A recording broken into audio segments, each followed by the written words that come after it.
Hello, എല്ലാവർക്കും ബയോസ്റ്റിന്റെ HSA natural science ക്ലാസ്സിലേക്ക് വീണ്ടും സ്വാഗതം. മൊഡ്യൂൾ 6-ലെ സിസ്റ്റമാറ്റിക്സിലെ ടാക്സോണമിക് സ്ട്രക്ചർ, വർഗീകരണ ഘടന, അതിലുള്ള ടാക്സോണമിക്കൽ ഹൈറാർക്കിയൽ കൺസെപ്റ്റ്, അതായത് ശ്രേണീകരണ ആശയം എന്ന ടോപ്പിക്കാണ് ഡിസ്കസ് ചെയ്യുന്നത്. അതിൽ നമുക്ക് പഠിക്കേണ്ടത് type, family, genus and species ആണ്. ഇതിലെ ടൈപ്പ് ഓൾറെഡി ഞാൻ മറ്റൊരു ക്ലാസ്സിൽ ഉൾപ്പെടുത്തി അപ്ലോഡ് ചെയ്തിട്ടുണ്ട്. അതായത് principles and rules of plan nomenclature എന്ന ടോപ്പിക്കിൽ നോമൻക്ലേച്ചർ ടൈപ്പ് പ്രത്യേകം ഒരു ക്ലാസ് ആക്കി ഞാൻ അപ്ലോഡ് ചെയ്തിട്ടുണ്ട്. അതുകൊണ്ട് ടൈപ്പ് ഇവിടെ പറയുന്നില്ല. കൂടുതലായിട്ടും സ്പീഷീസ് കൺസെപ്റ്റും ജീനസും ഫാമിലിയും അതിനുശേഷമുള്ള ഹൈറാർക്കിയൽ റാങ്കുകളുമാണ് ഇന്നത്തെ ക്ലാസ്സിൽ ഡിസ്കസ് ചെയ്യുന്നത്. പോകാം വീഡിയോയിലേക്ക്. ശ്രേണി ക്രമീകരണ വർഗീകരണം, അതായത് ഹൈറാർക്കിയൽ ക്ലാസിഫിക്കേഷൻ. സിമ്പിളായിട്ട് പറയുകയാണെങ്കിൽ നമ്മളൊരു പ്ലാന്റിനെ അല്ലെങ്കിൽ ഒരു ഓർഗാനിസിനെ ഐഡന്റിഫൈ ചെയ്ത് കഴിഞ്ഞാൽ, തിരിച്ചറിഞ്ഞു കഴിഞ്ഞാൽ സ്യൂട്ടബിൾ ആയിട്ടുള്ള ഒരു പേര് നൽകി ഓരോ ജീവികളെയും ഒരു ഗ്രൂപ്പിൽ അടുത്ത ഗ്രൂപ്പിൽ ഇങ്ങനെ അറേഞ്ച് ചെയ്ത് ഏറ്റവും വലിയൊരു ഗ്രൂപ്പിലോട്ട് അറേഞ്ച് ചെയ്യും. അതായത് ഓരോ ജീവിയും വിവിധ തലങ്ങളിൽ ഉൾപ്പെടുന്നു എന്നർത്ഥം, അല്ലെ? സ്പീഷീസ് മുതൽ കിങ്ഡം വരെ ഉൾപ്പെടുന്ന രീതിയിലായിരിക്കും ജീവികളെ അറേഞ്ച് ചെയ്യുന്നത്. ഒരു ജീവി ഒരു ഗ്രൂപ്പിലല്ല, വിവിധ ഗ്രൂപ്പുകളിൽ ഉൾപ്പെടുന്ന രീതിയിലാണ് ക്ലാസിഫിക്കേഷൻ ചെയ്യുന്നത്. ജീവികളെ ആദ്യം തിരിച്ചറിയുകയും ചില സാമ്യങ്ങളുടെ അടിസ്ഥാനത്തിൽ ഇവയെ ഗ്രൂപ്പുകളായി കൂട്ടിച്ചേർക്കുകയും ചെയ്യുന്നു. ഈ ഗ്രൂപ്പുകളെ വലുതും കൂടുതൽ ഉൾക്കൊള്ളുന്നതുമായ മറ്റു ഗ്രൂപ്പുകളായിട്ട് കൂട്ടിച്ചേർക്കുന്നു. അതായത് ജീവികളെ തിരിച്ചറിയുന്നത്, അതിനുശേഷം അവയുടെ സാമ്യതകളുടെ അടിസ്ഥാനത്തിൽ ഓരോ ജീവികളെ ഓരോരോ ഗ്രൂപ്പിൽ ഉൾപ്പെടുത്തി മുന്നോട്ട് പോകുന്നു. മുന്നോട്ട് പോകുന്നതോറും ഗ്രൂപ്പിന്റെ അകത്തുള്ള ജീവികളുടെ എണ്ണം കൂടി വരും, അല്ലെ? ആദ്യത്തെ ഏറ്റവും താഴത്തെ ഗ്രൂപ്പിൽ ഒരു ജീവി മാത്രമായിരിക്കും. തൊട്ടടുത്ത മുകളിലുള്ള റാങ്കിൽ അല്ലെങ്കിൽ കാറ്റഗറി അല്ലെങ്കിൽ ഹൈറാർക്കിയിൽ ഒന്നിൽ കൂടുതൽ ജീവികളായിരിക്കും സാമ്യതയുടെ അടിസ്ഥാനത്തിൽ ഒരുമിച്ച് കാണപ്പെടുന്നത്. അതിനുശേഷം പിന്നെ മുകളിലോട്ട് പോകുന്നത് വലുതാവും തോറും അതിൽ ഉൾക്കൊള്ളുന്ന ജീവികളുടെ എണ്ണം കൂടി ഏറ്റവും അവസാനത്തെ റാങ്കിൽ ഏകദേശം എല്ലാ ജീവജാലങ്ങളും ഉൾക്കൊള്ളുന്ന രീതിയിലായിരിക്കും അറേഞ്ച് ചെയ്യുന്നത്. എല്ലാ ജീവികളെയും ഒരൊറ്റ ഏറ്റവും വലിയ ഏറ്റവും ഉൾക്കൊള്ളുന്ന ഗ്രൂപ്പായി ഒടുവിൽ കൂട്ടിച്ചേർക്കുന്നത് വരെ ഈ പ്രക്രിയ ആവർത്തിക്കും. അതാണ് ഇപ്പൊ ഞാൻ പറഞ്ഞത്. ആദ്യം ഒരു ജീവിയിൽ നിന്ന് തുടങ്ങി ആ ജീവിയുമായി സാമ്യമുള്ള മറ്റു ജീവികളെ ചേർത്ത് അടുത്ത ഗ്രൂപ്പ് ഉണ്ടാക്കി, അങ്ങനെയുള്ള ഗ്രൂപ്പുകളുടെ സാമ്യത അനുസരിച്ച് അവയെ വീണ്ടും ഗ്രൂപ്പുകളാക്കി അവസാനം ഏറ്റവും വലിയൊരു ഗ്രൂപ്പിൽ എല്ലാ ജീവികളെയും കൂട്ടിച്ചേർക്കുന്നവരെ ഈ ഒരു ശ്രേണീകരണം നടന്നുകൊണ്ടിരിക്കുന്നു. ഈ ഗ്രൂപ്പുകളെ ടാക്സോണമി ഗ്രൂപ്പുകൾ അല്ലെങ്കിൽ ടാക്സ എന്നാണ് പറയുന്നത്. ഓരോ ജീവിയും ഉൾപ്പെടുന്ന ആ ഗ്രൂപ്പുകളെ ടാക്സ അല്ലെങ്കിൽ ടാക്സോൺ എന്നാണ് അറിയപ്പെടുന്നത്. അവയുടെ തുടർച്ചയായ ഉൾക്കൊള്ളൽ ക്രമത്തിൽ ക്രമീകരിക്കുന്നു.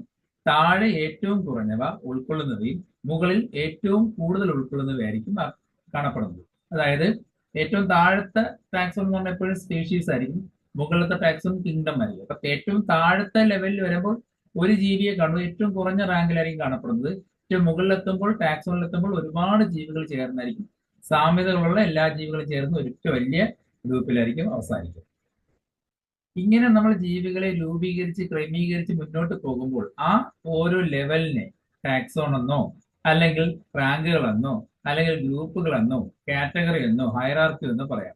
ശരിക്കും അതിന്റെ സയന്റിഫിക് ടേമാണ് ടാക്സോൺ. ഓരോ ഗ്രൂപ്പുകളുടെയും സയന്റിഫിക് ടേം എന്ന് പറയുന്നത് ടാക്സോൺ. ഓരോരോ ടാക്സോണുകളായിട്ട് അതിനെ അറേഞ്ച് ചെയ്ത് പോകുന്നു. അതിനൊരു നിശ്ചിത ക്രമമുണ്ട്. ഏതൊക്കെയാണ് ക്രമം നമ്മൾ പഠിച്ചിട്ടുണ്ട്, അല്ലെ? സ്പീഷീസ് തുടങ്ങി കിങ്ഡത്തിൽ വരെ, അതായത് species, genus, family, order, class, phylum or division and kingdom. Phylum അനിമൽസിനും പ്ലാന്റ്സിനാണെങ്കിൽ ഡിവിഷനാണ് കൊടുക്കുന്നത്. ഇങ്ങനെ ഓരോ ഗ്രൂപ്പുകൾക്കും അതിന് അനുയോജ്യമായിട്ടുള്ള പേര് നൽകി കഴിഞ്ഞാൽ വർഗീകരണ പ്രക്രിയ പൂർത്തിയാകും, അല്ലെ? സ്പീഷീസ് നിന്ന് തുടങ്ങി അടുത്ത ഗ്രൂപ്പിന് അനുയോജ്യമായ ഒരു പേര് നൽകി, ജീനസിന് ഒരു പേര് നൽകി, അതിന് അനുയോജ്യമായ ഒരു കുടുംബത്തിന്റെ പേര് നൽകി, ഓർഡറിന്റെ പേര് നൽകി, ക്ലാസിന്റെ പേര് നൽകി, ഫൈലം അല്ലെങ്കിൽ ഡിവിഷന്റെ പേര് നൽകി, കിങ്ഡത്തിന്റെ പേര് നൽകി കഴിഞ്ഞാൽ ഈ ഒരു പ്രോസസ്സ് പൂർത്തിയാകും. ഇങ്ങനെ ശ്രേണികളായിട്ട് ജീവികളെ അറേഞ്ച് ചെയ്തുകൊണ്ട് ഈ ഒരു വർഗീകരണത്തിനെ ശ്രേണി ക്രമീകരണ വർഗീകരണം അല്ലെങ്കിൽ ഹൈറാർക്കിയൽ സിസ്റ്റം ഓഫ് ക്ലാസിഫിക്കേഷൻ എന്നാണ് അറിയുന്നത്. നമുക്ക് ഇതിലെ ജീവികളെ ആദ്യം ക്ലാസ്സുകളാക്കുന്നതിൽ തുടങ്ങാം. എങ്ങനെയാണ് ക്ലാസ്സുകളാക്കുന്നത്? ദ്വിബീജ പത്ര സസ്യങ്ങൾ, അതായത് ഡൈക്കോട്ട് പ്ലാന്റ്സിനെ ഏകബീജ പത്ര സസ്യങ്ങളിൽ നിന്ന് വളരെ പെട്ടെന്ന് വേർതിരിക്കാൻ പറ്റുന്ന 1-2 പോയിന്റ് ഉണ്ട്. നമ്മുടെ കയ്യിൽ ഒരു പ്ലാന്റ് കിട്ടിക്കഴിഞ്ഞാൽ നമ്മൾ ആദ്യം നോക്കുന്നത് ഡൈക്കോട്ടാണോ മോണോക്കോട്ടത്തിലെ നോക്കുന്നത്. നമ്മുടെ കയ്യിൽ ഒരു സിസ്റ്റമാറ്റിക് പൊസിഷന് വേണ്ടിയിട്ട് ഒരു പ്ലാന്റ് കിട്ടിക്കഴിഞ്ഞാൽ ആ ചെടി നമ്മൾ നോക്കുന്നത് ഏത് സ്പീഷീസ് എന്നല്ല ആദ്യം നോക്കുന്നത്. അത് പുഷ്പമുണ്ടെങ്കിൽ പൂക്കളുള്ള പ്ലാന്റ് ആണെങ്കിൽ ഏതായിരിക്കും ഡിവിഷൻ ആൻജിയോസ്പേമയിലായിരിക്കും ഉൾക്കൊള്ളുന്നത്. അത് നമുക്കറിയാം. പൂക്കളുള്ള പ്ലാന്റ്സിനെയാണ് കൂടുതൽ നമ്മൾ ക്ലാസിഫിക്കേഷനിൽ കൊണ്ടുവരുന്നത്. അങ്ങനെ പൂക്കളുള്ള പ്ലാന്റ്സ് ഡിവിഷൻ ആൻജിയോസ്പേമയിലാണെന്ന് അറിയാം. തൊട്ട് താഴത്തെ ക്ലാസ് ഏതാണെന്ന് അടുത്ത് നോക്കുന്നത്. അപ്പോൾ നോക്കുന്നത് ഡൈക്കോട്ട് ആണോ മോണോകോട്ട് ആണോ നോക്കാം. ഡൈക്കോട്ട് മോണോകോട്ട് തമ്മിൽ വളരെ പെട്ടെന്ന് തിരിച്ചറിയാൻ പറ്റും. എന്തൊക്കെയാണ് അതിന്റെ പ്രത്യേകത നോക്കാം. ഒരു ഡൈക്കോട്ട് പ്ലാന്റ്സിന്റെ പ്രത്യേകത എന്ന് പറയുന്നത് അതിന് പെന്റാമിറസ് ഫ്ലവേഴ്സ് ആയിരിക്കും, പൂക്കളായിരിക്കും. അതായത് പൂക്കളുടെ എണ്ണം കൂടുതലും 5ന്റെ മൾട്ടിപ്പിൾ ആയിട്ടായിരിക്കും. ചെമ്പരത്തിൽ 5 ഇതള്, 5 കാലിക്സ്, അതുപോലെ 5 സ്റ്റിഗ്മ, എന്നാൽ ആൻഡ്രീഷ്യം 5 കൂടുതലുണ്ട്, 5ന്റെ മൾട്ടിപ്പിൾ ആയിരിക്കും. ഇങ്ങനെ പെന്റാമിറസ് കണ്ടീഷനിൽ കാണപ്പെടുന്നതായിരിക്കാം കൂടുതലും ഡൈക്കോട്ടിൽ. അതുപോലെ ജാലിക സിരാവിന്യാസം റെട്ടിക്കുലേറ്റ് വിനേഷൻ കാണിക്കുന്ന ഇലകളായിരിക്കും. അതുപോലെ ഒരു വളയത്തിനുള്ളിൽ വാസ്കുലാർ ബണ്ടിൽ കാണപ്പെടുന്നത്, അതായത് റിങ്, ബ്രോക്കൺ റിങ് മാനറിലെ വാസ്കുലാർ ബണ്ടിൽസിനെ അറേഞ്ച് ചെയ്യുന്നതെല്ലാം ഡൈക്കോട്ടിന്റെ പ്രത്യേകതയാണ്. അപ്പൊ ഇതൊക്കെ കണ്ടുപിടിച്ചു കഴിഞ്ഞാൽ ഉടൻ തന്നെ, അല്ലെങ്കിൽ ഇത് കാണുമ്പോൾ തന്നെ നമുക്ക് ആ പ്ലാന്റ്സിനെ അറിയാൻ പറ്റും. ആ പ്ലാന്റ് ഏതിൽ വരുന്നതാണ്, ഡൈക്കോട്ട് എന്ന ക്ലാസ്സിൽ വരുന്നതാണെന്ന് ഈസി ആയിട്ട് ഐഡന്റിഫൈ ചെയ്യാൻ പറ്റും. എന്നാൽ ഒരു മോണോകോട്ട് പ്ലാന്റ്സിന്റെ പ്രത്യേകത എന്തൊക്കെയാണ്? അതിൽ കൂടുതലും മോണോകോട്ട്സിന് ട്രൈമീറസ് പൂക്കളായിരിക്കും, 3ന്റെ മൾട്ടിപ്പിൾ ആയിരിക്കും. ഇപ്പൊ ലില്ലി പൂക്കൾ എടുത്താലും, കോക്കനട്ട് എടുത്താലും, റൈസിന്റെ എടുത്താലും, ഓർക്കിഡ് എടുത്താലും എല്ലാം ട്രൈമീറസ് ആണ്. 3ന്റെ മൾട്ടിപ്പിൾ, 3, 6 ആ രീതിയിലായിരിക്കും നമ്പേഴ്സ് പൂക്കളുടെ ഫ്ലോറൽ വേർഡ്സ് കാണപ്പെടുന്നത്. പിന്നെ സമാന്തര സിരാവിന്യാസം പാരലൽ വീനേഷൻ ആയിരിക്കും കാണപ്പെടുന്നത്. ഇലകളിൽ പാരലൽ വീനേഷൻ ആയിരിക്കും. പിന്നെ ഇതിന്റെ വാസ്കുലർ ബണ്ടിലിന്റെ പ്രത്യേക അനാട്ടമി എടുക്കുകയാണെങ്കിൽ ഡൈക്കോട്ടിലെ ബ്രോക്കൺ റിംഗിലെ കാണപ്പെടുന്നെങ്കിൽ ഇവിടെ സ്കാറ്റേഡ് വാസ്കുലർ ബണ്ടിലാണ്. അതായത് ചിതറിക്കിടക്കുന്ന ഗ്രൗണ്ട് ടിഷ്യൂല് ചിതറിക്കിടക്കുന്ന വാസ്കുലർ ബണ്ടിൽസ് ആയിരിക്കും. ഈ ഒരു നേച്ചർ കാണുമ്പോൾ തന്നെ നമുക്ക് അറിയാൻ പറ്റും പ്ലാന്റ് ഡൈക്കോട്ടാണോ മോണോകോട്ടാണോ. അപ്പൊ നമ്മുടെ കൈവശമുള്ള പ്ലാന്റ് ഡൈക്കോട്ടാണോ അല്ലെങ്കിൽ മോണോകോട്ടാണോ തിരിച്ചറിയാൻ ഈസി ആയിട്ട് പറ്റും. ഇങ്ങനെയാണ് പ്ലാന്റ്സിനെ ക്ലാസ്സുകളാക്കി മാറ്റുന്നത്. അപ്പൊ ഡൈക്കോട്ട് പ്ലാന്റ് ആണ് ഐഡന്റിഫൈ ചെയ്താൽ ക്ലാസ് ഡൈക്കോട്ടിലിഡനിൽ ഉൾപ്പെടുത്തും. മോണോകോട്ട് പ്ലാന്റ് ആണെങ്കിൽ ക്ലാസ് മോണോകോട്ടിലിഡനിൽ ഉൾപ്പെടുത്തും. ഒരു ചെടി കെട്ടിക്കഴിഞ്ഞാൽ എന്റെ പൂ നോക്കിയപ്പോൾ എല്ലാം 3ന്റെ മൾട്ടിപ്പിൾ ആണ്. പെട്ടെന്ന് നമുക്ക് തിരിച്ചറിയാൻ പറ്റും അത് മോണോകോട്ട് ക്ലാസ്സിൽ വരുന്നതാണെന്ന് ഈസി ആയിട്ട് ഐഡന്റിഫൈ ചെയ്ത് അതിലോട്ട് അറേഞ്ച് ചെയ്യാൻ പറ്റും. എന്നാൽ എല്ലാ ചെടികളും ഇതേപോലുള്ള ക്യാരക്ടേഴ്സ് തന്നെയാണോ കാണിക്കുന്നത്? ഡൈക്കോട്ട് പ്ലാന്റുകളെല്ലാം മേൽപ്പറഞ്ഞ രീതിയിലുള്ള ക്യാരക്ടേഴ്സ് തന്നെയാണോ കാണിക്കുന്നത്? എന്നാൽ വ്യത്യാസമുള്ള പ്ലാന്റുകളും ഉണ്ട്. ഇപ്പൊ ഡൈക്കോട്ട് പ്ലാന്റ് എപ്പോഴും പെന്റാമിറസ് പൂക്കളും ജാലിക സിരാവിന്യാസം തന്നെ കാണിക്കുന്ന നിർബന്ധമൊന്നുമില്ല. എന്നാൽ വ്യത്യാസമുള്ള പ്ലാന്റുകളുണ്ട്. അതിന്റെ എക്സാമ്പിൾ ആണ് കരുവിലാഞ്ചി എന്നറിയപ്പെടുന്ന സ്മൈലാക്സ്.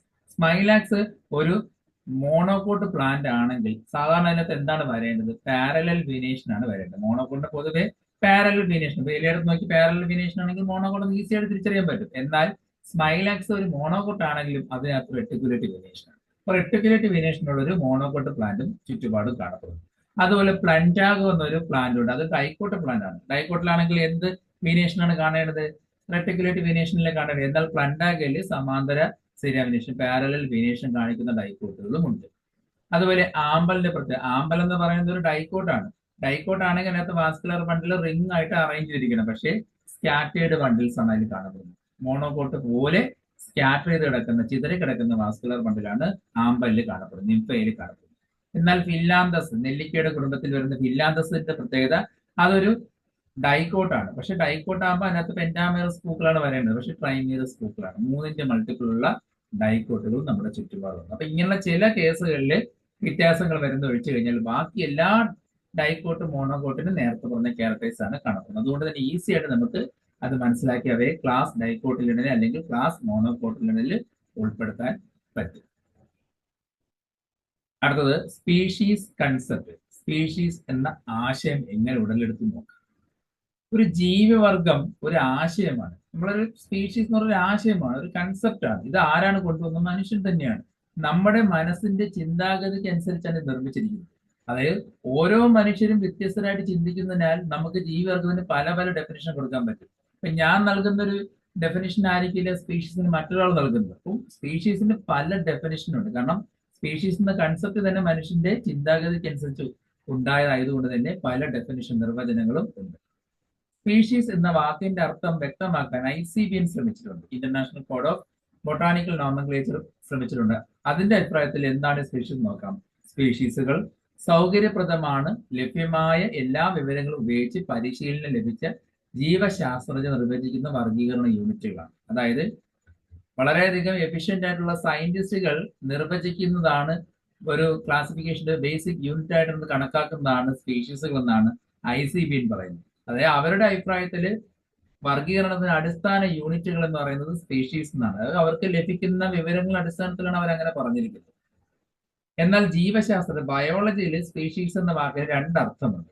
ഒന്നാമത്തത് പരിണാമത്തിന്റെ അടിസ്ഥാന യൂണിറ്റ് ഉൾക്കൊള്ളുന്ന സ്വാഭാവികമായി സംഭവിക്കുന്ന വ്യക്തിഗത ജീവികളുടെ ഒരു കൂട്ടമാണ്. അതായത് എവല്യൂഷൻ നടക്കുന്ന അതിന്റെ ബേസിലാണ്, എവല്യൂഷണറി ക്യാരക്ടേഴ്സിന്റെ ബേസിലാണ് ബയോളജിയിൽ സ്പീഷീസ് എന്ന വാക്കിന് ആശയം കൊടുത്തിരിക്കുന്നത്. അതായത് സ്വാഭാവികമായിട്ടുണ്ടാകുന്ന ഒരു മാറ്റമാണ്.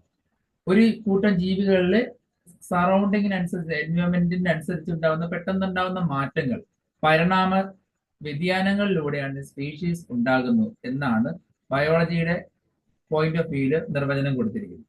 മറ്റൊരു നിർവചനം നോക്കാം. വിവിധ നാമകരണ നിയമങ്ങളാൽ നിയന്ത്രിക്കപ്പെടുന്ന ഒരു ടാക്സോണിക് ശ്രേണിയിലെ ഒരു വിഭാഗമാണ് സ്പീഷീസ്. ശരിയല്ലേ?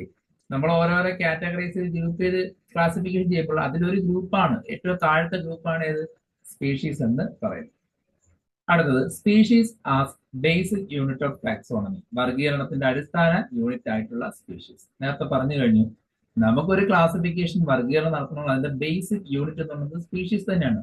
ഒരു സ്പീഷീസ് കിട്ടിയാലാണ് നമ്മൾ അതിന്റെ സ്പീഷീസ് കണ്ടെത്തി അത് ഏത് ജീനസിലാക്കണം, ഏത് ഫാമിലിയിലാക്കണം എന്ന് അറേഞ്ച് ചെയ്യുന്നത്.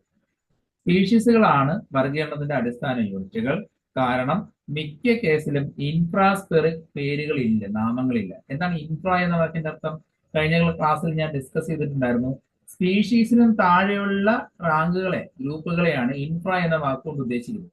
പല സ്പീഷീസിലും ഇൻഫ്രാ ആയിട്ടുള്ള സ്പീഷീസുകളില്ല, അല്ലെങ്കിൽ അങ്ങനെയുള്ള പേരുകൾ, വിഭാഗങ്ങൾ വരുന്നില്ല. സ്പീഷീസിലാണ് അവസാനിക്കുന്നത്. അവസാനത്തെ ഏറ്റവും താഴെ തട്ടിലുള്ള വിഭാഗം എന്ന് പറഞ്ഞാൽ സ്പീഷീസ് തന്നെയാണ്. അതുകൊണ്ട് തന്നെ സ്പീഷീസ് ഉപയോഗിച്ചാണ് ക്ലാസിഫിക്കേഷൻ ചെയ്യുന്നത്. എന്നാൽ ലിലിയേസി, അതുപോലെ APS അല്ലെങ്കിൽ അംബലിഫറ കുടുംബങ്ങളിൽ കുറച്ച് സാധാരണമായിട്ട് ഇൻഫ്രാസ്പെറിക് സ്പീഷീസ് കൂടുതലായിട്ട് കാണപ്പെടുന്നുണ്ട്. നമ്മുടെ ഓർക്കിഡ് കുടുംബത്തിൽ ഒരുപാട് സ്പീഷീസിനും താഴെയുള്ള വിഭാഗങ്ങൾ വരുന്നുണ്ട്. അപ്പൊ അതുകൊണ്ട് തന്നെ ബാക്കിയുള്ള കേസിലൊക്കെ സ്പീഷീസാണ് അടിസ്ഥാനം ഉണ്ടെങ്കിൽ ചില കേസിൽ മാത്രമേ മാറ്റങ്ങൾ വരുന്നുള്ളൂ. മറ്റു ടാക്സുകളിൽ നിന്ന് വ്യത്യാസമായിട്ട് മറ്റൊരു പ്രത്യേകതയുള്ളത്, സ്പീഷീസ് മാത്രം വെച്ചുകൊണ്ട് നമുക്ക് ടാക്സോണമി ഗ്രൂപ്പ് ചെയ്യാൻ കഴിയും, ഒരു ഹെർബേറിയം ചെയ്യാൻ കഴിയും. ഒരു പ്ലാന്റ് കിട്ടിക്കഴിഞ്ഞാൽ അതിന്റെ മറ്റു റാങ്കുകൾ കൺസിഡർ ചെയ്യേണ്ട ആവശ്യമില്ല. ഒരു തുളസി കിട്ടിക്കഴിഞ്ഞാൽ അത് തുളസിയുടെ ഹെർബേറിയം ചെയ്തു കഴിഞ്ഞാൽ നമുക്ക് ഗ്രൂപ്പ് കണ്ടുപിടിക്കാൻ എളുപ്പമാണ്. അതിനിപ്പോ അതിന്റെ ജീനസോ മറ്റു കാര്യങ്ങളോ അറിയണം നിർബന്ധമില്ല. അപ്പൊ കിട്ടുന്ന ആ സ്പീഷീസിന്റെ ഡോക്യുമെന്റേഷൻ അല്ലെങ്കിൽ അവയെ തിരിച്ചറിഞ്ഞുള്ള ആ ക്യാരക്ടേഴ്സ്, സ്വഭാവങ്ങളുടെ സവിശേഷങ്ങളുടെ അടിസ്ഥാനത്തിൽ നമുക്ക് ഹെർബേറിയം തയ്യാറാക്കാം. അതിനുവേണ്ടി വേണമെങ്കിൽ മറ്റു ജീനസുകളുടെയും ഫാമിലിയുടെ ക്യാരക്ടേഴ്സ് അറിയാം, അല്ലെങ്കിൽ അറിഞ്ഞോ അറിയാതെയോ അത് ഉൾപ്പെടുത്തിക്കൊണ്ടും നമുക്ക് ഹെർബേറിയം തയ്യാറാക്കാം, അല്ലാതെയും ചെയ്യാൻ പറ്റും. അപ്പൊ സ്പീഷീസ് ഉണ്ടെങ്കിൽ തന്നെ ഹെർബേറിയത്തിന് നമുക്ക് തരംതിരിക്കാനും പറ്റും. ഒരു തുളസി എന്നൊരു ഹെർബേറിയം കിട്ടി, ഞവര എന്നൊരു ഹെർബേറിയം കിട്ടി. രണ്ട് ഹെർബേറിയം നമുക്ക് നോക്കുമ്പോൾ തന്നെ അറിയാൻ പറ്റും രണ്ടും രണ്ട് സ്പീഷീസ് ആണ്. അതിന് ഇനി പ്രത്യേകിച്ച് അതിന്റെ ജീനസോ ഫാമിലി അറിയേണ്ട ആവശ്യമില്ല. രണ്ടിനെ രണ്ട് ജീനസ് ആയിട്ട് നമുക്ക് കാറ്റഗറൈസ് ചെയ്യാൻ പറ്റും, അല്ലേ? തുളസിയുടെ തന്നെ മറ്റൊരു വെറൈറ്റി ആണെങ്കിൽ നമുക്ക് തുളസിയുടെ ഗ്രൂപ്പിൽ ഉൾപ്പെടുത്താം. തുളസിയുടെ അല്ലെങ്കിൽ ഞവര അല്ലെങ്കിൽ മറ്റേതെങ്കിലും സാൽവിയുള്ള പ്ലാന്റ്സ് കിട്ടുകയാണെങ്കിൽ ആ മൂന്ന് പ്ലാന്റ് മൂന്ന് സ്പീഷീസ് ആണെന്ന് ഒറ്റ നോട്ടത്തിൽ അറിയാൻ പറ്റും. അതുകൊണ്ട് തന്നെ ഹെർബേറിയം തരംതിരിക്കാൻ അതിന്റെ ജീനസിന്റെ ഫാമിലിയുടെ ആവശ്യം വരുന്നില്ല. അതാണ് ഉദ്ദേശിച്ചിരിക്കുന്നത്. ഒറ്റ ജീനസിന്റെ അല്ലെങ്കിൽ ഒറ്റ ഷീറ്റ് കൊണ്ട് തന്നെ, അല്ലെങ്കിൽ സ്പീഷീസ് എന്ന ഷീറ്റ് കൊണ്ട് തന്നെ നമുക്ക് ആ പ്ലാന്റുകളെ വേർതിരിച്ച് കാണിക്കാൻ പറ്റും. അതിനുവേണ്ടി ജീനസിനെ പരാമർശിക്കേണ്ട ആവശ്യമില്ല, ഫാമിലിയുടെ ക്യാരക്ടേഴ്സിന്റെ ആവശ്യമില്ല. അതില്ലാതെ തന്നെ നമുക്ക് ക്ലാസിഫൈ ചെയ്യാൻ ഈസി ആയിട്ട് പറ്റും. അതുകൊണ്ട് തന്നെ നമുക്ക് ഇതിന്റെ ക്ലാസിഫിക്കേഷന്റെ ഏറ്റവും ബേസിക് യൂണിറ്റ് ആയിട്ട് കണക്കാക്കുന്നത് സ്പീഷീസിനെ തന്നെയാണ്. അതായത് സസ്യങ്ങളോട് നേരിട്ട് ഇടപെടുന്ന ഒരേ ഒരു ഗ്രൂപ്പ് എന്നുള്ളത് സ്പീഷീസ് തന്നെയാണ്. ഓരോ സ്പീഷീസ് വെച്ചിട്ടാണ് നമ്മൾ എന്ത് ചെയ്യുന്നത്, അറേഞ്ച് ചെയ്യുന്നത്. എന്താണ് ഐഡിയൽ സ്പീഷീസ്?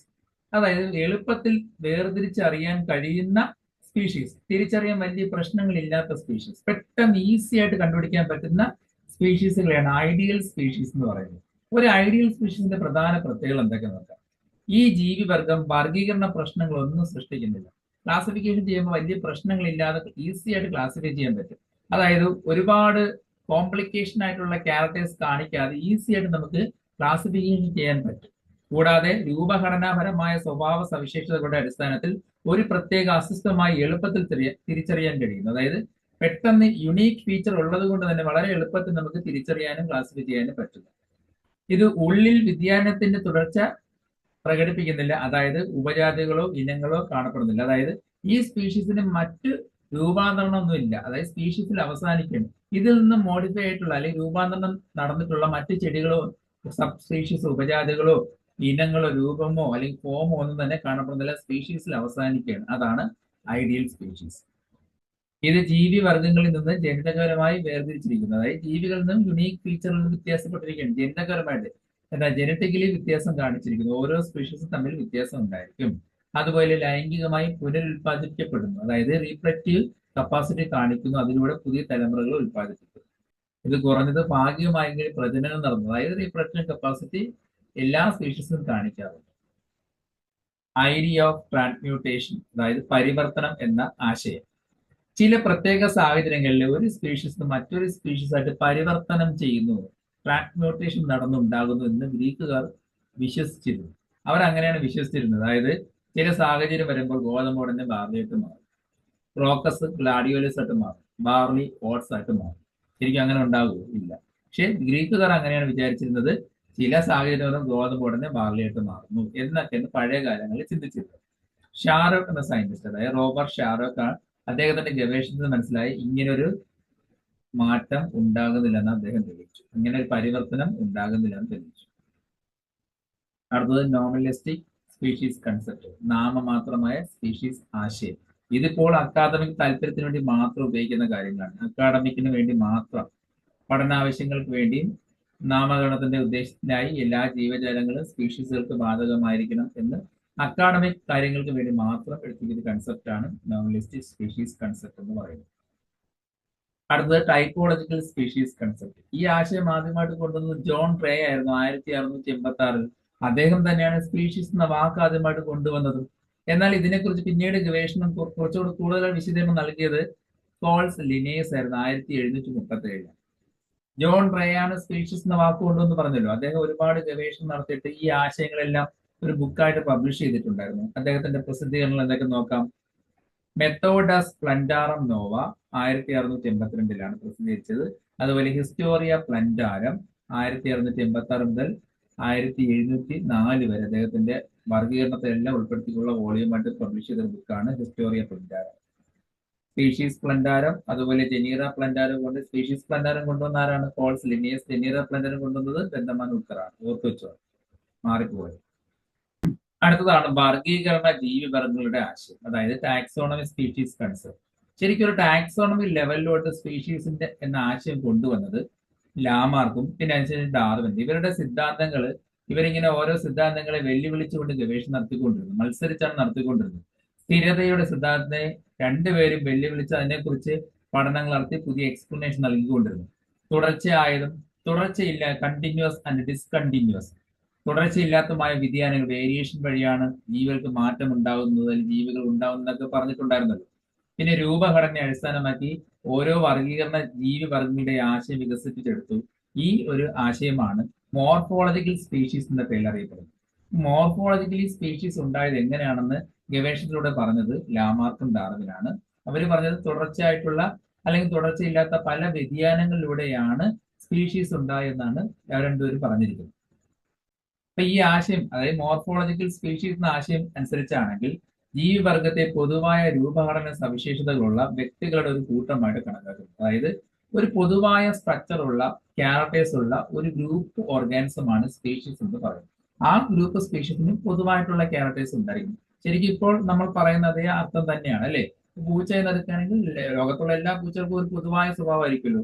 അങ്ങനെയുള്ള പൊതുവായ സ്വഭാവമുള്ള ഒരു കൂട്ടം ജീവികളാണ് സ്പീഷീസ് എന്നാണ് മോർഫോളജി സ്പീഷീസിലൂടെ പറയുന്നത്. അതായത് ഒരേ ബാഹ്യരൂപഘടനയുള്ള ജീവികളാണ് സ്പീഷീസ്.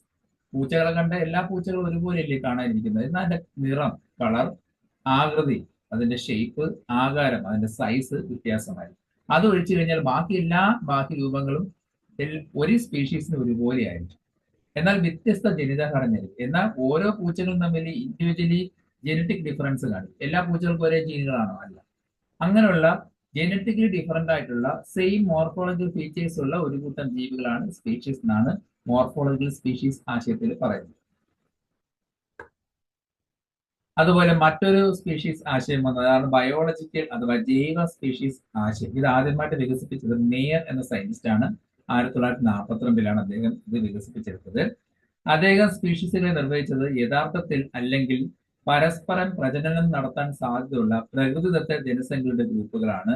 അവ മറ്റ് അത്തരം ഗ്രൂപ്പുകളിൽ നിന്നും പ്രത്യുൽപാദനപരമായി ഒറ്റപ്പെട്ടിരിക്കുന്നു. കറക്റ്റാണ്. അതായത് റീപ്രൊഡക്റ്റീവ്ലി ഐസോലേറ്റഡ് സ്പീഷീസ് ആയിരിക്കും. ഒരു ജീവിയുടെ റീപ്രൊഡക്ഷൻ മറ്റൊരു ജീവിയുടെ റീപ്രൊഡക്ഷൻ ഒരുപാട് വ്യത്യാസങ്ങൾ കാണും. സ്പീഷീസ് വ്യത്യാസം ഓരോ സ്പീഷീസിലും അതിൻ്റെതായിട്ടുള്ള റീപ്രൊഡക്റ്റീവ് മെക്കാനിസം കാണപ്പെടുന്നുണ്ട് അല്ലെ. അദ്ദേഹം പറയുന്നത് പരസ്പരം പ്രജനനം നടത്താൻ, അതായത് തമ്മിൽ റീപ്രൊഡക്ഷൻ നടത്താൻ സാധ്യതയുള്ള പ്രകൃതിദത്തമായിട്ടുള്ള ഒരു കൂട്ടം ജീവികളായിരിക്കും. അതിൽ ഒരു കൂട്ടം ജീവികൾക്ക് അവർക്ക് പരസ്പരം തമ്മിൽ ഇണചേരാനും അതുവഴി പുതിയ തലമുറ ഉണ്ടാക്കാൻ കഴിയും. പക്ഷെ അവ റീപ്രൊഡക്റ്റീവ് തന്നെ വ്യത്യാസപ്പെട്ടിരിക്കുകയും ചെയ്യുന്നു, മറ്റ് സ്പീഷീസിൽ നിന്ന് വ്യത്യാസപ്പെട്ട് കാണപ്പെടുകയും ചെയ്യുന്നു. അങ്ങനെയുള്ള ഗ്രൂപ്പ് ഒരു കൂട്ടം ജീവികളാണ് സ്പീഷീസ് എന്നാണ് മേയറുടെ അഭിപ്രായത്തിൽ പറഞ്ഞത്. അടുത്തതാണ് പരിണാമ ജീവിവർഗ ആശയം. എവല്യൂഷണറി സ്പീഷീസ് കൺസെപ്റ്റ് എന്ന ആശയം കൊണ്ടുവന്നത് മെഗ്ലിച്ച്, അതുപോലെ സിംസൺ, ബൈലി എന്ന് തുടങ്ങിയ സയന്റിസ്റ്റുകളാണ്. അതായത് റീപ്രൊഡക്ഷൻ നടക്കുമ്പോൾ ഉണ്ടാവുന്ന എവല്യൂഷനിലൂടെയാണ് സ്പീഷീസുകൾ ഉണ്ടായത് എന്ന് ആശയം കൊണ്ടുവന്നത് ഈ 3 സയന്റിസ്റ്റുകളാണ്. അടുത്തത് ബയോസിസ്റ്റമാറ്റിക് സ്പീഷീസ് ആശയം. കുറച്ചുകൂടെ മോഡേൺ ആയിട്ടുള്ള ഒരു അപ്രോച്ചാണ് ഇത്, കൺസെപ്റ്റ് ആണ്. 1981 ഗ്രാൻഡ് എന്ന സയന്റിസ്റ്റ് ആണ് ഇത് പ്രപ്പോസ് ചെയ്തത്. കൃത്രിമ സങ്കര ഇനങ്ങൾ പരീക്ഷണങ്ങൾ വഴി ഉണ്ടാക്കിയെടുക്കുന്നത് നമുക്കറിയാം. എക്സ്പെരിമെന്റിലൂടെ ഒരുപാട് ആർട്ടിഫിഷ്യൽ ഹൈബ്രിഡ്സിനെ പ്രൊഡ്യൂസ് ചെയ്യുന്നു. അതിലൂടെ അങ്ങനെയുള്ള പ്രോസസ്സിലൂടെ ഒരുപാട് സ്പീഷീസുകൾ ഉണ്ടാകുന്നു, അങ്ങനെ ഉണ്ടായിരിക്കാം. അതുപോലെ നാച്ചുറലും ഇതുപോലുള്ള സങ്കര ഇനങ്ങൾ നടക്കുമ്പോൾ ഒരുപാട് സ്പീഷീസുകൾ ഉണ്ടാകാൻ ചാൻസ് ഉണ്ട് എന്നാണ് അദ്ദേഹം ഈ ഒരു ആശയത്തിലൂടെ പറയുന്നത്. അപ്പോൾ സ്പീഷീസ് കൺസെപ്റ്റ് എന്താണെന്ന് മനസ്സിലായോ? ഒരു കൂട്ടം ജീവികൾ ബാഹ്യ രൂപഘടന ഒരുപോലെയുള്ള എന്നാൽ ജനിതകപരമായിട്ട് വ്യത്യാസമുള്ള റീപ്രൊഡക്റ്റീവ് ഐസോലേറ്റഡ് ആയിട്ടുള്ള ജീവികളാണ് സ്പീഷീസ് എന്ന് അറിയപ്പെടുന്നത് അല്ലെ. നമ്മൾ സ്പീഷീസിനെ ഗ്രൂപ്പ് ചെയ്ത് ഓരോരോ സ്പീഷീസിനെ എടുത്തു. ഇനി ഇവയിൽ സാമ്യമുള്ളവനെ ചേർത്തുകൊണ്ടാണ് നമ്മൾ എന്ത് ചെയ്യുന്നത്, അടുത്ത ഗ്രൂപ്പ് ഉണ്ടാക്കുന്നത്. അതാണ് ജീനസ്. ഉദാഹരണമായിട്ട് നോക്കാം, ഉരുളക്കിഴങ്ങ്. ഉരുളക്കിഴങ്ങുകളെല്ലാം ഒരു സ്പീഷീസാണ്. വഴുതനങ്ങ, ബ്രിഞ്ചൽ മറ്റൊരു സ്പീഷീസാണ്. ചുണ്ടയ്ക്ക വേറൊരു സ്പീഷീസാണ്. ഇത് മൂന്ന് സ്പീഷീസ് അല്ലേ. എന്നാൽ ഉരുളക്കിഴങ്ങിന്റെ പൂവും വഴുതനങ്ങയുടെ പൂവും ചുണ്ടയ്ക്കയുടെ പൂവൊക്കെ എടുത്ത് നോക്കുക, ഒരുപാട് സാമ്യങ്ങൾ കണ്ടു. ഒരുപോലെയല്ലേ കാണാനിരിക്കുന്നത്. മൂന്ന് സ്പീഷീസ് ആണെങ്കിലും ഒരുപാട് സമാനതകൾ ഉള്ളത് കൊണ്ട് അവയെ ചേർത്തുകൊണ്ട് പുതിയ റാങ്ക് ഉണ്ടാക്കി. ആ റാങ്കാണ് ജീനസ് എന്ന പേരിൽ അറിയപ്പെടുന്നത് അല്ലേ. ഒരു ജീനസ് എന്ന് പറയുന്നത് അടുത്ത ബന്ധമുള്ള സ്പീഷീസുകളെ കൂട്ടമായിരിക്കും. അപ്പോൾ സ്പീഷീസുകളെ ചേർത്തുകൊണ്ട് എങ്ങനെയുള്ള സ്പീഷീസ് ആയിരിക്കും, സാമ്യതയുള്ള സ്പീഷീസിനെ ചേർത്തുകൊണ്ടാണ് ജീനസ് ഉണ്ടാക്കുന്നത്. അപ്പൊ ഒരു ജീനസ് എടുത്തു. ഉരുളക്കിഴങ്ങ് ജീനസിന്റെ പേര് സൊളാനം എന്ന ജീനസ് ആണ് അല്ലെ. സൊളാനം എന്ന ജീനസ് എടുത്തു. അതുപോലെ തന്നെ മറ്റൊരു ജീനസ് ആണ് ക്യാപ്സിക്കം എന്ന ജീനസുകളുണ്ട്. ഈ ജീനസ് ഡെറ്റൂറ എന്ന മറ്റൊരു ജീനസ് ഉണ്ട്. ഒരുപാട് ജീനസുണ്ട്. ഈ ജീനസിൽപ്പെട്ട ചെടികളൊക്കെ എടുത്തു നോക്കാം. ഫോർ എക്സാമ്പിൾ സൊളാനത്തിൽ വരുന്ന ഉരുളക്കിഴങ്ങിന്റെ പൂവും അതുപോലെ തക്കാളിയുടെ പൂവ് എടുക്കാം. ക്യാപ്സിക്കം എന്ന ജീനസിലാണ് നമ്മുടെ മുളകുകളൊക്കെ വരുന്നത്. എല്ലാത്തരം മുളകുകളും ക്യാപ്സിക്കം എന്ന ജീനസിൽ വരുന്നുണ്ട്. ആ മുളകിന്റെ പൂവ് എടുത്തു നോക്കുക, ഒരു ഉരുളക്കിഴങ്ങിന്റെ പൂ എടുത്ത് നോക്കുക. പൂക്കൾ തമ്മിൽ ഒരുപാട് സാദൃശ്യമുണ്ട്. അതിനർത്ഥം എന്താ, 2 ജീനസുകൾ തമ്മിൽ സാദൃശ്യമുണ്ട്. സൊളാനം എന്നൊരു ജീനസ് ആണ്, അതിനകത്ത് ഒരുപാട് സ്പീഷീസ് ഉണ്ട്. അതുപോലെ ക്യാപ്സിക്കം എന്ന മറ്റൊരു ജീനസ് ആണ്, അതിലും ഒരുപാട് സ്പീഷീസ് ഉണ്ട്. ഈ 2 ജീനസുകൾ തമ്മിൽ ബന്ധമുണ്ടെങ്കിൽ അവയെ ചേർത്തുകൊണ്ടാണ് അടുത്ത ഗ്രൂപ്പ് ഉണ്ടാക്കുന്നതിന്റെ പേരാണ് ഫാമിലി, കുടുംബം. അപ്പോൾ കുടുംബം എന്നത് അടുത്ത ബന്ധമുള്ള വംശം, അതായത് ജീനസുകളുടെ ഗ്രൂപ്പായിരിക്കും. സൊളാനവും ക്യാപ്സിക്കവും ഡെറ്റൂറ എല്ലാം വരുന്ന ഒറ്റ ഫാമിലിയാണ് സൊളാനേസി. സൊളാനേസി ഫാമിലിക്കകത്താണ് സൊളാനവും അതുപോലെ പെറ്റൂണിയ, ഡെറ്റൂറ തുടങ്ങിയ എല്ലാ ജീനസുകളും വരുന്നത് ഇതിനകത്താണ്. ക്യാപ്സിക്കം ഒക്കെ അതിനകത്താണ് വരുന്നത്. അടുത്തത് ഓർഡർ. ഓർഡർ എന്തായിരിക്കും? ഒരു ഫാമിലി എടുത്തു, സൊളാനേസിന്റെ ഒരു ഫാമിലി എടുത്തു. ഇത് നമുക്ക് വേറൊരു ഫാമിലി എടുക്കാം. ഫോർ എക്സാമ്പിൾ കൺവോൾവുലേസി, വിഷ്ണുക്രാന്തി, അതുപോലെ നമ്മുടെ മധുരക്കിഴങ്ങൊക്കെ വരുന്ന ഫാമിലിയാണ് കൺവോൾവുലേസി എന്ന ഫാമിലി. പ്രത്യേകത, ഈ 2 ഫാമിലിയിലെ കുടുംബങ്ങളിലെ ഒരു ചെടികൾക്ക് കുറെ സാമ്യതകൾ കാണപ്പെടുന്നു. അതുകൊണ്ട് ആ 2 ഫാമിലികളെയും ചേർത്തുണ്ടാക്കിയ പുതിയ ഗ്രൂപ്പിന്റെ പേരാണ് ഓർഡർ. ആ ഓർഡറിന്റെ പേര് പോളിമോണിയേൽസ് എന്നാണ്. ലെഗ്യൂമിനേസി, പയറ് കുടുംബത്തിലെ പൂക്കൾ എടുക്കാം. അതുപോലെ റോസേസി, റോസ വരുന്ന കുടുംബങ്ങളുടെ പൂക്കൾ എടുക്കാം. ഈ 2 കുടുംബങ്ങൾക്ക് കുറെ സാദൃശ്യം ഉള്ളത് കൊണ്ട് അവയെ ചേർത്തുകൊണ്ട് റോസൈൽസ് എന്ന ഓർഡർ ഉണ്ടാക്കി. അപ്പോൾ ഓർഡർ എന്താണ്? സമാന സ്വഭാവമുള്ള കുടുംബങ്ങളെ ചേർത്തുകൊണ്ടാണ് ഓർഡർ ഉണ്ടാക്കുന്നത്. അടുത്ത ക്ലാസ്. ഇപ്പൊ എന്തായിരിക്കും ക്ലാസ്? സമാന സ്വഭാവമുള്ള ഓർഡറുകളെല്ലാം ചേർത്തുകൊണ്ട് ക്ലാസ് ആക്കി മാറ്റും. അത് കൂടുതൽ നോക്കുന്നത് വിത്തിന്റെ പരിപ്പിന്റെ എണ്ണം 2 പിളർപ്പാണോ അത് ഒറ്റ പിളർപ്പാണോ നോക്കും. അതിനകത്തുള്ള ഭ്രൂണം എംബ്രിയോയില് 2 കോട്ടിലിടനാണോ ഒറ്റ കോട്ടിലിടനാണോ നോക്കും. ഈ ഒരു ക്യാരക്ടറിന്റെ ബേസിലാണ് കൂടുതലും ക്ലാസ് ഇരിക്കുന്നത്. ഒരു പൂ എടുക്കുക, അതിന്റെ വിത്തിന് 2 പിളർപ്പുണ്ട്, അല്ലെങ്കിൽ അതിനകത്ത് എംബ്രിയോയ്ക്ക് 2 കോട്ടിലിടൻ ഉണ്ടെങ്കിൽ ആ ഡൈ കോട്ടിലിടനെ എന്ന ക്ലാസ്സിലും, സീഡിന് ഒറ്റ പിളർപ്പേ ഉള്ളൂ, ഒരു കോട്ടിലിടനെ ഉള്ളൂ എങ്കിൽ അതിനെ മോണോ കോട്ടിലിടൻ എന്ന ക്ലാസ്സിലും ഉൾപ്പെടും. അപ്പൊ നമ്മുടെ സപുഷ്പികൾ, അതായത് ആവൃത ബീജുകളിൽ സീഡഡ് പ്ലാന്റ്സിൽ സീഡ് ഫ്രൂട്ടിനുള്ളിൽ കാണുന്ന എല്ലാ പ്ലാന്റ്സിന്റെ പ്രത്യേകത 2 ക്ലാസ് ആക്കേണ്ടി തിരിച്ചിട്ടുണ്ട്. സീഡിന്റെ അല്ലെങ്കിൽ ഭ്രൂണത്തിന്റെ നേച്ചർ അനുസരിച്ച് 2 ക്ലാസ്സുകളുള്ളൂ. ഡൈ കോട്ടിലിടനെ ആൻഡ് മോണോ കോട്ടിലിടനെ എന്ന 2 ക്ലാസ് ആക്കിയാണ് മാറ്റിയത്. ഈ 2 ക്ലാസ്സിലായിട്ട് എല്ലാ ഫ്ലവറിംഗ് പ്ലാന്റ്സും വരും. ലോകത്തുള്ള പൂക്കൾ ഉണ്ടാവുന്ന എല്ലാ പ്ലാന്റ്സും 2 ക്ലാസ്സിൽ ഉൾപ്പെടുന്നു. പൂ ഉണ്ടായി കഴിഞ്ഞാൽ സീഡ് എടുത്ത് നോക്കിയാൽ അതേ സീഡിന്റെ നേച്ചർ വെച്ചിട്ട് ഡൈക്കോട്ടാണോ മോണോകോട്ടോ തിരിച്ചറിയാൻ ഈസി ആയിട്ട് പറ്റും. അല്ലെങ്കിൽ വീനേഷൻ നോക്കിയിട്ട് നേരത്തെ പറഞ്ഞ വീനേഷൻ നോക്കാം. വാസ്കുലർ ബണ്ടിൽ നോക്കിയാലും ഡൈക്കോട്ടാണോ മോണോകോട്ടോ തിരിച്ചറിയാൻ പറ്റും. അടുത്ത കുറച്ചുകൂടെ റാങ്ക്. ഇപ്പൊ റാങ്ക് കൂടി കൂടി വരികയല്ലേ. Species, genus, family, order, class വരെത്തി. പിന്നെ അതിന്റെ മുകളിലുള്ള ഗ്രൂപ്പാണ് ഫൈലം അല്ലെങ്കിൽ ഡിവിഷൻ. ഫൈലം അനിമൽസിന് വേണ്ടിയാണ് ഉപയോഗിക്കുന്നത്, ഡിവിഷൻ പ്ലാന്റ്സിന് വേണ്ടി. ഇപ്പൊ പൂക്കൾ ഉണ്ടാകുന്ന ചെടികൾ മാത്രമേ ഉള്ളൂ, ലോകത്ത് അല്ലാത്ത ചെടികളുണ്ട്. അപ്പൊ പൂക്കൾ ഉണ്ടാകുന്ന ചെടികൾ എല്ലാത്തിനെയും ക്ലാസ് ഡൈക്കോട്ടിലിടനെ അതിന് മോണോകോട്ടിലിടനെ രണ്ടിനെയും കൂടെ ചേർത്തുകൊണ്ട് ഒറ്റ ഡിവിഷൻ ആക്കി. അതാണ് ആൻജിയോസ്പെർമെ എന്ന ഡിവിഷൻ. അപ്പൊ ആൻജിയോസ്പെർമെ എന്ന ഡിവിഷനിലാണ് എല്ലാ പൂക്കളും ഉണ്ടാകുന്ന ചെടികൾ. പൂക്കളില്ലാത്ത എന്നാൽ വിത്തുള്ള മറ്റൊരു ചെടി ഉണ്ടല്ലോ, അതിന്റെ പേരാണ് ജിംനോസ്പേംസ്. അത് വരുന്ന ഡിവിഷനാണ് ജിംനോസ്പേർമെ. അതുപോലെ പന്നൽ ചെടികൾ വരുന്ന ചെടികളാണ് ടെറിഡോഫൈറ്റ്. അതുപോലെ ബ്രയോഫൈറ്റ് വരുന്നതാണ് ഡിവിഷൻ ബ്രയോഫൈറ്റ്. അതുപോലെ ആൽഗകൾ വരുന്ന ഡിവിഷനാണ് താലോഫൈറ്റ്. അപ്പൊ പ്ലാന്റുകളെ പ്രധാനമായിട്ട് 5 ഡിവിഷനാണ് തിരിച്ചിരിക്കുന്നത്. ആളുകളാണെങ്കിൽ താലോഫൈറ്റ്, ബ്രയോഫൈറ്റ് വരുന്നത് ബ്രയോഫൈറ്റ്, ടെറിഡോഫൈറ്റ്സ് വരുന്നത് ടെറിഡോഫൈറ്റ്, ജിംനോസ്പേം വരുന്നത് ജിംനോസ്പേം, ആൻജിയോസ്പേം വരുന്നത് ആൻജിയോസ്പേം. ഇങ്ങനെ 5 ഡിവിഷനിലായിട്ടാണ് എല്ലാ പ്ലാന്റുകളെയും ഉൾപ്പെടുത്തിയിരിക്കുന്നത്. ഈ 5 പ്ലാന്റും ഈ 5 ഡിവിഷനും കൂടെ ചേർത്തപ്പോൾ ഏറ്റവും വലിയ കാറ്റഗറിയായ ഹയസ്റ്റ് പൊസിഷനിലുള്ള ടാക്സോണായ കിങ്ഡം അല്ലെ. കിങ്ഡത്തിലാണ് എല്ലാ ഡിവിഷനിലുള്ള പ്ലാന്റ്സിനെയും ചേർത്തുകൊണ്ടാണ് ഏറ്റവും വലിയ റാങ്ക് ടാക്സോണായ കിങ്ഡം രൂപപ്പെടുത്തിയിരിക്കുന്നത്. സസ്യങ്ങളുടെ കിങ്ഡത്തിനെ സസ്യ കിങ്ഡം അല്ലെങ്കിൽ സസ്യ സാമ്രാജ്യം എന്ന് പറയും. Plant kingdom or kingdom plant. അപ്പോൾ ഹയസ്റ്റ് ടാക്സോൺ ഏതാണ്? കിങ്ഡം. ലോവസ്റ്റ് ടാക്സോൺ സ്പീഷീസ് ആയിട്ട്. ജനറലി സ്പീഷീസ് ആണ്, ചില കേസിൽ മാത്രമാണ് അത് താഴെയുള്ള സ്പീഷീസ് വരുന്നത്, സ്പീഷീസ് താഴെയുള്ള സബ്സ്പീഷീസ് വരുന്നത്. അപ്പോൾ ഇന്നത്തെ ക്ലാസ്സിൽ ടാക്സോണിക് സ്ട്രക്ചർ, അതിൽ ഹൈറാർക്കിയൽ കൺസെപ്റ്റിനെ കുറിച്ചാണ് ഡിസ്കസ് ചെയ്തത്. വളരെ ഈസി ആയിട്ടുള്ള ടോപ്പിക്കാണ്, എല്ലാവർക്കും അറിയാവുന്ന കാര്യങ്ങളാണ്. 1-2 പുതിയ പോയിന്റുകൾ മാത്രമേ ഇതിനകത്തുള്ളൂ. ബാക്കിയെല്ലാം നമ്മൾ +1 തൊട്ട് പഠിക്കുന്ന കാര്യങ്ങൾ തന്നെയാണ്, എല്ലാവർക്കും അറിയാവുന്ന കേസ് തന്നെയാണ്. പുതുതായിട്ട് കിട്ടിയ പോയിന്റുകൾ ഒന്ന് നോട്ട് ചെയ്ത് വെക്കുക. ക്ലാസ് ഇഷ്ടമായെങ്കിൽ ലൈക്ക് ചെയ്യുക, സബ്സ്ക്രൈബ് ചെയ്യുക. അടുത്ത ക്ലാസ്സിൽ മറ്റൊരു ടോപ്പിക്കായിട്ട് വീണ്ടും കാണാം. എല്ലാവർക്കും ശുഭദിനം.